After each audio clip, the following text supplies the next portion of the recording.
Olá, boa tarde a todos, a todas, e meus alunos ali da UENG, especialmente do Processo Civil 2, ali do quarto período. Conforme combinado, né, nós vamos fazer essa gravação aqui sobre o tema sentença e remessa necessária. Vocês vão ver que esses dois temas estão juntos ali no Código de Processo Civil, tá? Então, vamos lá.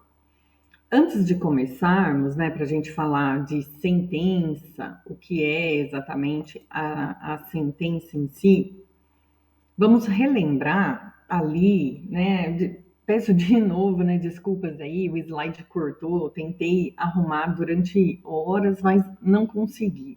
Mas daí é só você tá na sua casa, você pega o CPC e consegue acompanhar aí do lado, tá?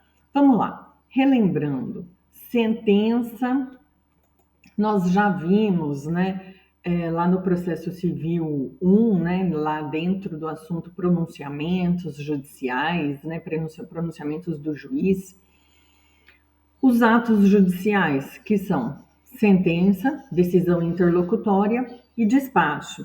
Tem os atos meramente ordinatórios, mas esses ficam a cargo ali dos serventuários, cabendo ao juiz apenas a revisão desses atos. Então vamos lá. Sentença. Sentença é todo ato, todo pronunciamento do juiz que extingue o procedimento comum, esse que nós estamos estudando aqui no processo civil 2, extingue o procedimento comum e também a execução, que nós vamos ver lá no processo civil, acho que 4, né, salvo o melhor juízo. Então lá, sentença, basicamente, é o ato do juiz que extingue, que põe fim ao processo, baseado com fundamento no artigo 485, 487, ou seja, decisões com mérito, decisões sem mérito, tá? É o que nós vamos ver a partir de agora. Mas e decisão interlocutória, né? Decisão interlocutória é todo pronunciamento judicial ali. Acho que assim ficou muito pequena. Decisão interlocutória é todo pronunciamento judicial que não é sentença. Interlocutória, entre as falas do processo, são as decisões no curso do processo. E os despachos? Os despachos são os atos ali sem conteúdo decisório, né? São os atos sem conteúdo decisório para dar o desenvolvimento regular, ao andamento regular ao processo, tá? Então vamos lá. Sentença. A sentença, vimos aí, é o ato que vai extinguir o processo, o procedimento comum e a execução também, com fundamento no artigo 485 ou no 487. O 485, tratamos ali da extinção sem mérito, e o 487 da extinção com mérito. A sentença que extingue o processo sem mérito, nós vamos chamá-la de sentença terminativa. Ao passo que a da sentença que extingue o processo com mérito, nós a chamamos de sentença definitiva, ok? Vamos lá. Começamos aí então pela sentença terminativa. Lá ela está prevista ali no artigo 485. O juiz não resolverá o mérito. Então, lá, não há análise de mérito. E nós já vimos essa sentença, nós já vimos esse assunto várias vezes ali no processo civil 1, né? Então, vamos lá. O juiz não resolverá o mérito. Quando indeferir a inicial, essa hipótese nós vimos aqui no processo civil 2, então quando o juiz indeferir a inicial, isso é uma sentença terminativa, é uma sentença sem mérito, o juiz não vai adentrar o mérito. Havendo ali algumas das hipóteses de indeferimento da inicial, ali, salvo engano, ali do 330, pronto, o juiz vai indeferir a petição inicial. 2. O processo ficar parado mais de um ano por negligência das partes. por não promover os atos e diligências que cumpriram o autor ou abandonar a causa por mais de 30 dias. Também nessas hipóteses aí, né, que o autor não está lá muito interessado, seja lá pelo motivo que o for, né, quando deixar o processo parado por mais de um ano, mesmo intimado, né, ele não cumprir as diligências e ele abandona a causa por mais de 30 dias, o juiz vai extinguir sem mérito, tá? É claro que depois essa parte pode repropor essa ação, porque estamos falando de um julgamento sem mérito, tá? O inciso 4º, verificar a ausência de pressupostos de constituição e desenvolvimento regular do processo. Nós vimos lá no processo civil 1, né, dentro da matéria, pressupostos processuais. E nós já vimos, né, havendo a parte não atendendo algum pressuposto processual, seja lá o momento que for do processo, o juiz vai indeferir, o juiz vai extinguir o processo e essa extinção, ela é terminativa, ela é sem mérito. Então, qual a consequência do não atendimento dos pressupostos processuais? Vai ser a extinção do processo sem mérito. 5º, reconhecer a existência de perempção, litispendência, coisa julgada. Então, aqui também trata-se da hipótese dos pressupostos processuais. Porém, aqui são os pressupostos processuais negativos. Vimos lá. Então, quando está presente, estamos diante da presença de um pressuposto processual negativo, o juiz também vai extinguir sem mérito. Porque o pressuposto processual negativo, ele tem que estar ausente para que o processo seja válido, né? Estamos falando ali de perempção, litispendência, coisa julgada e também da convenção de arbitragem, né? 6. Verificar a ausência de legitimidade e interesse processual. Também já vimos lá no processo civil 1, que são as condições da ação, presentes ali no artigo 17, 18, né, do CPC. Quais são as condições da ação? Parte legítima, interesse processual. Então, vamos lá. Quando estamos diante, o juiz verificar uma ausência da condição da ação, qual é a consequência? O juiz vai extinguir o processo, extinção sem mérito, tá? Acolher a alegação lá de convenção de arbitragem, pressuposto processual negativo, homologar a desistência da ação, e daí nós vamos falar aqui um pouquinho sobre ela, né? Em caso de morte da parte, a ação também vai ser extinta se o direito for intransmissível. Também vimos isso lá no processo civil 1, quando estudamos sucessão processual, principalmente lá dentro do tópico litisconsórcio, tá? E o último ali, 485, né, acho que ainda não pegou, nos demais casos previstos, né, nesse código, tá? Que aí o slide cortou. Se mesmo colocar assim, acho que não deu certo. Mas vamos lá. E a desistência da ação? A desistência da ação, estamos lá. Ela está prevista ali nos parágrafos do artigo 485. Então, vamos lá. 485, parágrafo 4º.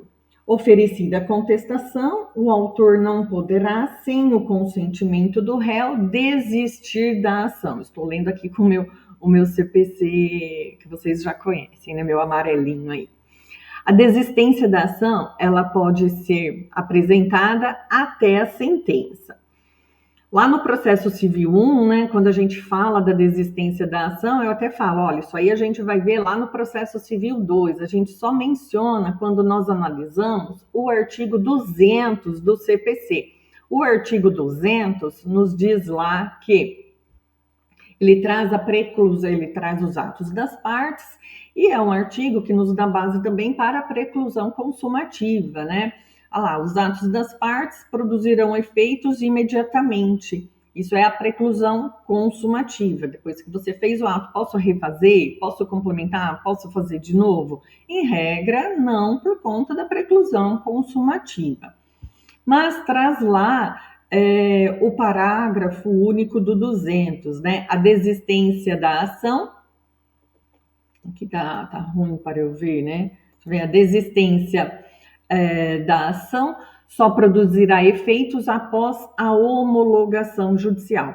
Então, a desistência é um ato da parte, é um ato unilateral, mas esse ato, ao contrário do que está expresso no artigo 200 caput, esse ato ele não produz efeitos imediatamente, ele precisa da homologação judicial, tá?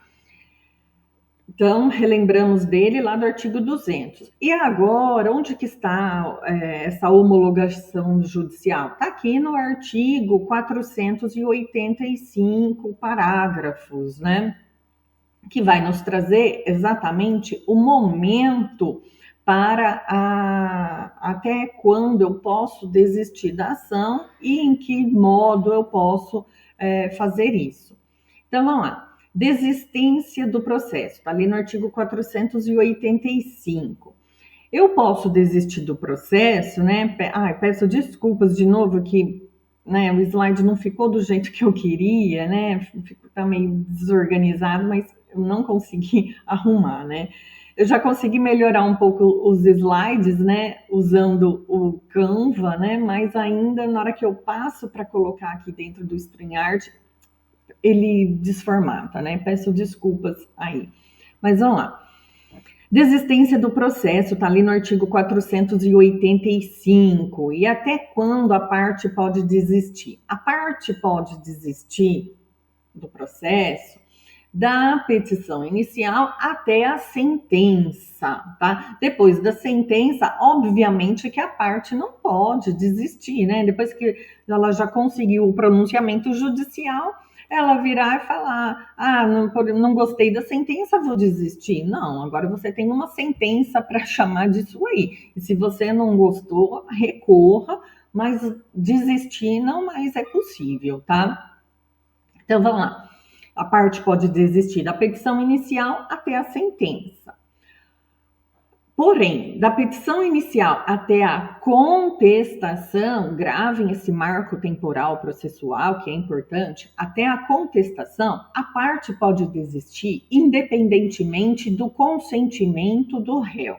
Enfim, enquanto o réu não contestou, a parte pode desistir do processo. Agora, a partir do momento que o réu contestou, a situação muda de figura. Então, a parte, para desistir, depois que o réu apresenta sua contestação, a parte somente pode desistir se houver o consentimento do réu. Então, agora passa a ser necessário o consentimento do réu. Vamos lá, então. Regra geral, a parte pode desistir da petição inicial até a sentença. Contudo, após a contestação, ela precisa do consentimento do réu, significando que da petição inicial até a contestação, ela pode desistir sem o consentimento do réu, ok? Aqui, agora, esses marcos processuais são importantes, peço que você preste atenção a eles, guardem, né? Façam um flashcard aí para você guardar, né? E eu trouxe um outro marco processual que eu deixei, quando eu falei na aula de pedido, eu falei, olha, esse artigo eu vou pular e eu vou deixar para falar lá na frente com um outro marco processual que as pessoas costumam confundir bastante, tá? E aqui é chegada a hora, então, né, de cumprir minha promessa e vamos lá falar os marcos processuais para alteração do pedido. Estamos falando lá da petição inicial, quando a gente viu lá do 319, 320 do CPC, nós vimos que a petição inicial, ela pode ser alterada. E ela pode ser alterada até quando? E aqui nós vamos ter outros marcos processuais que eu peço que você preste bastante atenção e também bastante cuidado E guarde aí, vale um flashcard aí desse aí também. Então vamos lá. O pedido. A parte apresenta os seus pedidos, né, a parte autora, na petição inicial. Então vamos lá. E ela pode alterar esses pedidos? Sim. O código prevê expressamente ali no artigo 329 essa possibilidade. Quais são esses marcos aqui para ela alterar? Então vamos lá. Da petição inicial até a citação, a parte pode alterar aí o pedido, a parte pode alterar da petição inicial até a contestação, a parte pode alterar o pedido sem concordância do réu. Então, vamos lá, da petição inicial até a citação, a parte pode alterar o pedido. Ah, esqueci alguma coisa, ou quero emendar, ou quero corrigir, quero alterar o pedido? Pode, porque o réu ainda não foi citado, o réu ainda nem está sabendo que tem um processo, então ela pode alterar. Enquanto o réu não foi citado, ela pode alterar tranquilamente. Agora, a partir do momento do qual o réu foi citado, então ele vai ser integrado ao processo. Daí ela já não pode mudar livremente assim. Daí, a partir da citação, a parte pode alterar os seus pedidos até o saneamento, mas aí há necessidade de concordância do réu. Então, peço que você dê uma lida ali no artigo 329, por gentileza. Então, vamos lá. São 2 marcos processuais para a gente alterar e a gente tem que guardar, e muitas questões de concurso acabam alterando esses marcos, né? Mudando o marco, colocando o marco da desistência. A parte pode desistir até a citação. Não, quando a gente fala de desistência, é até a contestação, né? E as questões alteram esses marcos, né? Trabalhando aí, misturando os marcos que a gente tem para a desistência e os marcos que nós temos para a alteração do pedido. Então, vamos lá. O pedido pode ser alterado até a citação, sem concordância do réu, e até o saneamento com a concordância do réu. Pensa o seguinte: a parte apresentou sua petição inicial. Ela esqueceu alguma coisa, ou ela quer completar alguma coisa, ela quer corrigir alguma coisa dos seus pedidos. Ela pode? Pode, até a citação, o réu nem está sabendo, o réu não está no processo ainda. Beleza, ela pode mudar, porque daí quando o réu for citado, ele já vai ser citado com a petição inicial devidamente corrigida, tá? Então, não há que se falar em concordância do réu, porque o réu ainda nem está no processo, ele ainda nem sabe da existência desse processo. Agora, da citação ao saneamento, e aqui o marco para a alteração dos pedidos é o saneamento, porque vimos lá, o saneamento vai estabilizar a demanda, lá no saneamento o juiz vai organizar, vai corrigir pontos, vai organizar o processo para que nós possamos adentrar a fase instrutória. Vimos já, né, as providências, se possível uma audiência de saneamento, mas no saneamento o juiz vai corrigir eventuais falhas, equívocos do processo, ele vai organizar o processo, vai definir os pontos controvertidos para facilitar o nosso trabalho, que vamos adentrar agora na fase instrutória, tá? Então, vamos lá. Vamos voltar aqui e colocar o slide para a gente verificar. Quando a gente está falando de desistência do processo, a parte pode desistir do processo? Pode, até a sentença, tá? Sendo que daí o marco é a contestação. Ela pode desistir até a contestação, independentemente de consentimento do réu, e da contestação até a sentença, ela precisa do consentimento do réu. Outra coisa é a alteração dos pedidos feitos pela parte apresentados lá na petição inicial. Ela pode alterar? Pode, até o momento do saneamento, tá? Sendo que o marco intermediário é a contestação. Até a contestação, não precisa de concordância do réu, e depois da contestação até o saneamento, apenas do saneamento, ela vai precisar aí da concordância do réu. E depois do saneamento, a gente adentra a fase instrutória do processo, as questões já estão definidas, enfim, e é o que a gente está vendo lá nas aulas presenciais, os meios de prova, que é a fase instrutória do processo, ok? Seguimos. Recurso da sentença terminativa. Então, vamos lá, está lá no 485, parágrafo 7º, mas a gente também já viu isso, né? Então, vamos lá. A sentença terminativa, ela cabe, já vimos, sentença é um ato do qual cabe recurso, né, de regra geral, e esse recurso, ele tem ali, né, efeito regressivo, que nós chamamos, vocês vão aprender lá em direito dos recursos, né, que é o quê? A possibilidade de retratação do juiz, que nós já vimos isso lá no indeferimento também, tá? Mas vamos lá. Artigo 485, parágrafo 7º. Interposta apelação em qualquer dos casos aqui do 485, ou seja, de sentença terminativa, cabe a apelação. E essa apelação tem a possibilidade de retratação. Então, vamos lá. Caberá a apelação com a possibilidade de retratação, ok? Esse artigo aqui, o 486, né? O que nos traz lá? Algo que a gente já viu, né? Mas vamos lá. O pronunciamento judicial que não envolve o mérito, ou seja, a sentença terminativa, não obsta que a parte proponha de novo a ação. Ou seja, basta ela corrigir e ela pode repropor.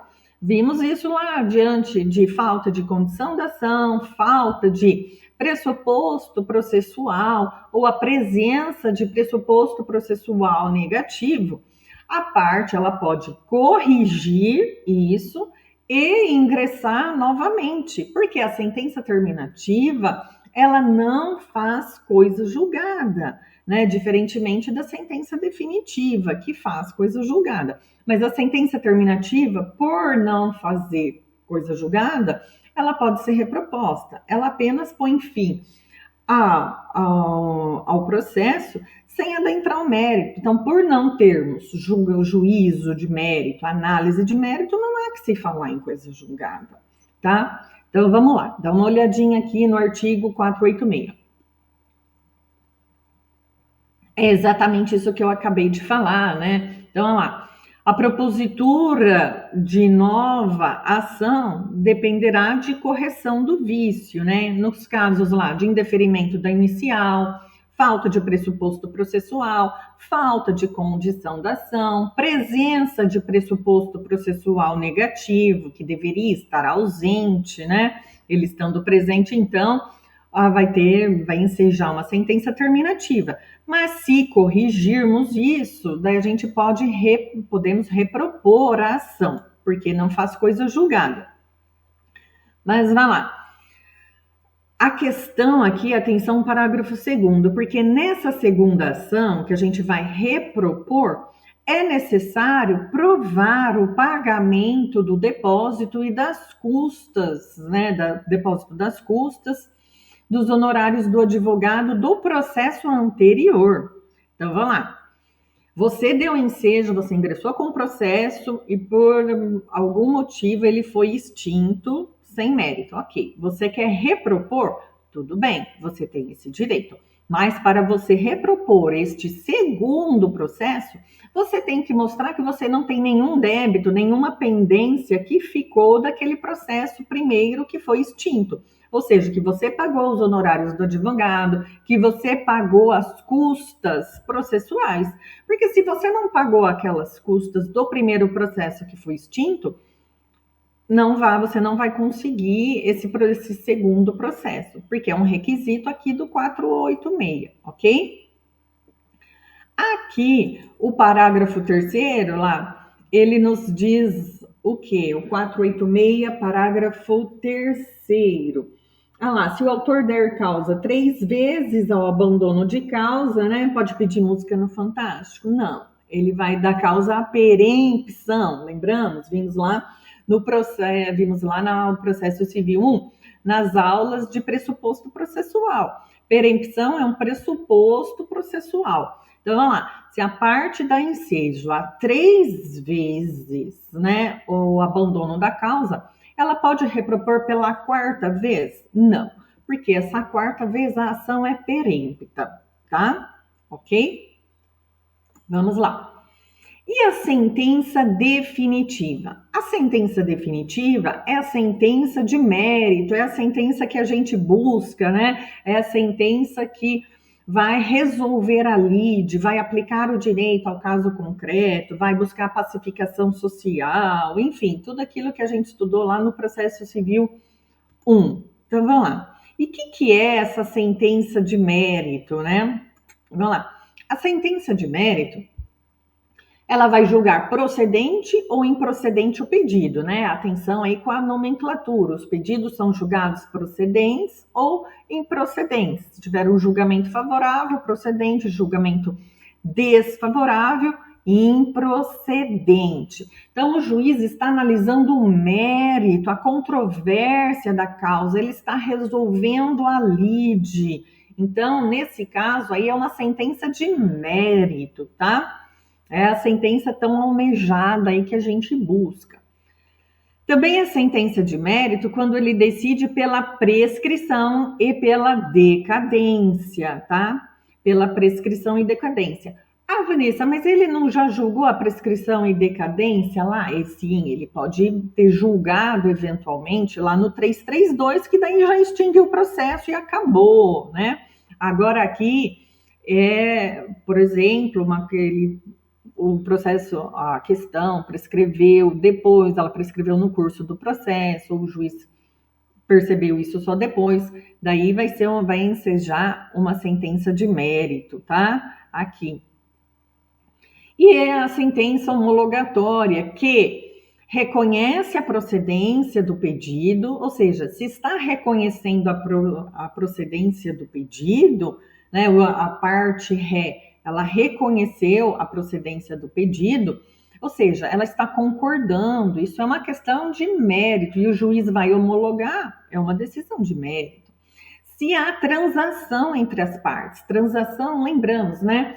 São concessões recíprocas, autor e réu faz um acordo, ele se autocompõe, faz uma autocomposição ali, ou mesmo na audiência, eles fazem um acordo, tá, e o juiz homologa esse acordo, decisão de mérito, né? Transação são renúncias recíprocas, cedências recíprocas, né, das partes. E a renúncia também em caso de o autor, ele abre mão, ele não desiste, né? Ele abre mão do direito material em si, daí o juiz vai dar uma sentença de mérito. Então, renúncia é uma sentença de mérito. Vamos lá ver como elas estão previstas lá no 487, que é o artigo que trata da sentença de mérito. Haverá resolução de mérito quando o juiz acolher ou rejeitar pedido formulado tanto na ação quanto na reconvenção, tá? É o mérito dos pedidos, os pedidos estão sendo julgados procedentes ou improcedentes, tanto da ação quanto da reconvenção. Lembramos que reconvenção é uma ação, tá? 2, decidir de ofício ou a requerimento sobre a ocorrência de prescrição e decadência, e homologar reconhecimento de procedência do pedido, tanto da ação quanto da reconvenção, transação, que são cedências recíprocas aí, e renúncia à pretensão formulada na ação ou reconvenção, em ambas as ações aí que estejam tramitando, tá? Aqui o 332, viu? O próprio parágrafo único do 486, ele faz a ressalva lá, ó. Ressalvando a hipótese do 332, parágrafo 1º, que trata do quê, né? O 332, parágrafo 1º, trata do julgamento liminar da improcedência. Quando o juiz, ele é uma das posturas do juiz diante da petição inicial. Ele reconhece que aquela petição inicial está versando sobre um direito material o qual já está prescrito ou já operou-se a decadência sobre ele, o juiz vai reconhecer Liminarmente, porque sem ouvir o réu, a improcedência do pedido. E por que improcedência? Porque já é uma análise de mérito. Então, esse pedido vai ser improcedente por conta de prescrição ou decadência, tá? Então, vamos lá. Ressalvada essa hipótese, que vai ser... Por que ressalvada? Que ela vai ser liminar. Liminar significa sem a oitiva do réu. Então, vamos lá. Ressalvada essa hipótese, a prescrição e a decadência não será reconhecida sem antes que as partes sejam dadas oportunidades de se manifestar. Tá, aqui é uma cautela do nosso legislador do CPC, porque isso a gente já poderia ter esse raciocínio decorrente lá do artigo 9 e 10 do CPC, que trata do contraditório e do princípio da vedação de decisão surpresa, né? A parte tem que ter a possibilidade, pelo contraditório, de se manifestar sobre antes do juiz decidir uma questão, tá? A ressalva aí é simplesmente o julgamento liminar de improcedência. Lembra na aula, eu até falei, e se quando estávamos estudando o artigo 332, eu até falei, e se o juiz já reconhece a procedência, ele poderia julgar liminarmente? Não, claro que não, em hipótese alguma, porque daí estaria ofendendo o contraditório. Agora, quando ele reconhece liminarmente a improcedência, não há uma violação contraditória, porque o réu está sendo beneficiado com essa decisão, tá? Vamos lembrar disso aqui. Então, esse parágrafo fala que quando se reconhece a prescrição e a decadência no curso do processo, é necessário que se dê a possibilidade das partes se manifestarem. Isso é aí prestar, né, honras devidas aí à aplicação do princípio do contraditório, ok? Vamos parar aqui, né? Nós temos com 32 minutos, eu vou fazer 3 blocos de 30 minutos, porque acho que assim fica mais didático. Nós voltamos na sequência com a análise do princípio da primazia do mérito, tá? Daí nós vamos ainda analisar a sentença, requisitos, elementos, e um último bloco, nós vamos falar de remessa necessária, ok? Aguardo você e até daqui a pouquinho. Até mais!